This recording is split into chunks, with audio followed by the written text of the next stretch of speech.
Greetings, magnificent souls, to the Attract Health, Build Wealth podcast, where we have open and honest discussions about ourselves. This is a place where we break down, break away, and break through codependency, allowing ourselves to attract health, build wealth, and live a peaceful life. We are tired of being sick and tired. We are tired, but we are not giving up.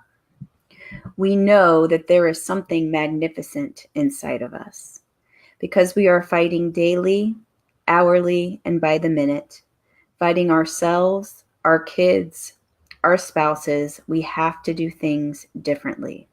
We have to break the cycle. We don't have a million chances. We have to be happy now. We have to find a way.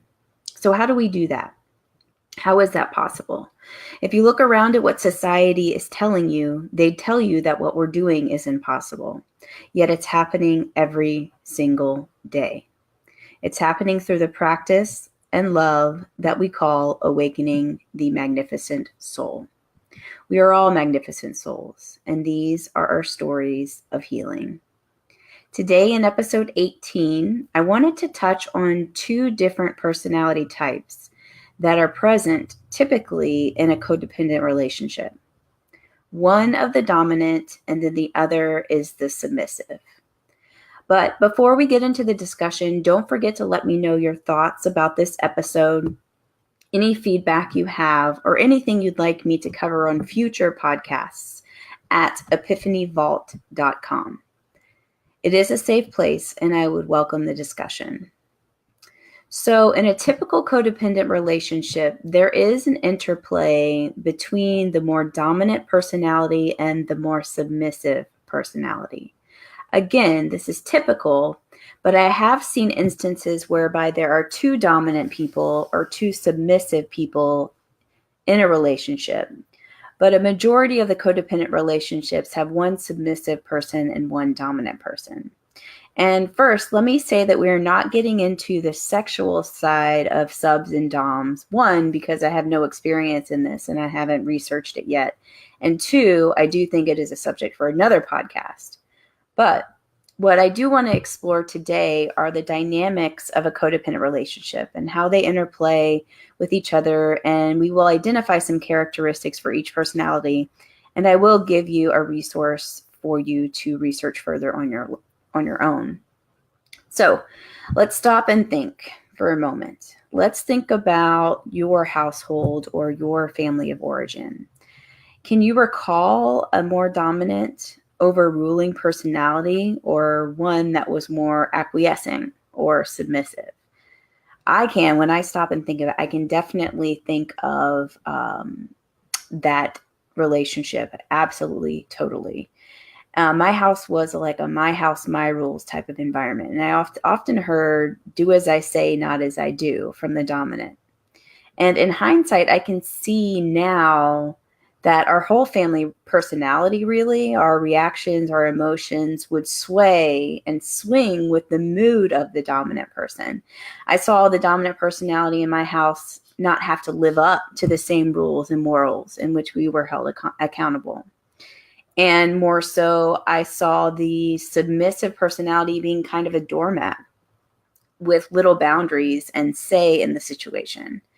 And it's so interesting for me to think about this now, about how my relationships had in the past mirrored this dominant submissive dynamic. So in that childhood environment, what I realized is that my needs and emotions and feelings were not really recognized because of a lot of the energy and expenditure of my emotions and thoughts and feelings were based on the whims of the dominant personality.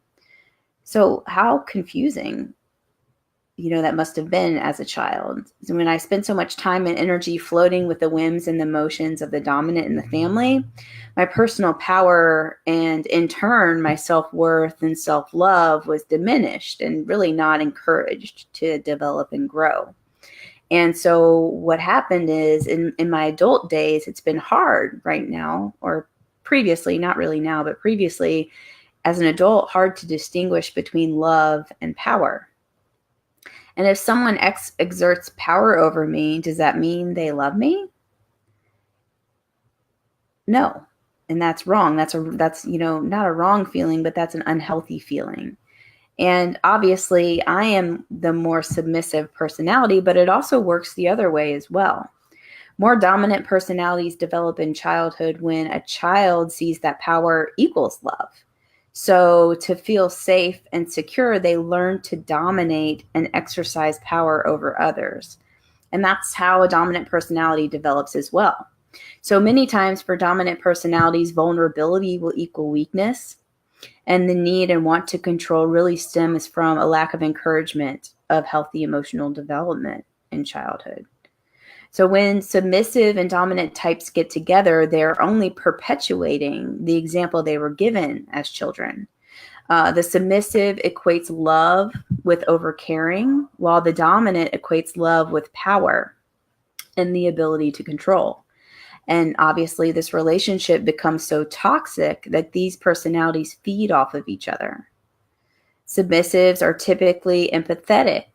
They are compassionate and they choose to see the best in others, while dominants will use this to make the submissive feel inconsequential and even more dependent on them. What I think is the most interesting is that these behaviors are not conscious behaviors or acts, but these traits are so ingrained in us that it just really becomes a natural, although unhealthy, attraction. Another example is submissive personalities typically have difficulty identifying what they're feeling, while dominant personalities often lack empathy for the feelings and needs of others. So what happens with this is that it results in the submissive absorbing the feelings of others, and in most cases, the dominant personality and other close parties, and making it their own. There are so many different dynamics in this type of relationship that I do have a list of them all. And I did want to kind of just touch on that. I didn't want to dive into them all now, but what I did want to do today was to get you thinking about your life. Do you identify with any of these submissive or dominant patterns? And I have a really good resource that lists patterns and characteristics of codependence on both sides that I'm going to link in the show notes. And I would like to know, do any of these resonate with you? I would love to hear what you're thinking about this at the epiphanyvault.com. And from my experience, doing this exercise is one of the best things that you can do to heal yourself and your relationships. Self-awareness is key. And I think, honestly, it's more than key. It's essential. Because as codependents, what we do is our self-awareness is not a priority, whether that be a submissive or dominant type. And I look forward to hearing what you come up with and what you think about this. And I do hope to see you soon, magnificent souls. Living and loving.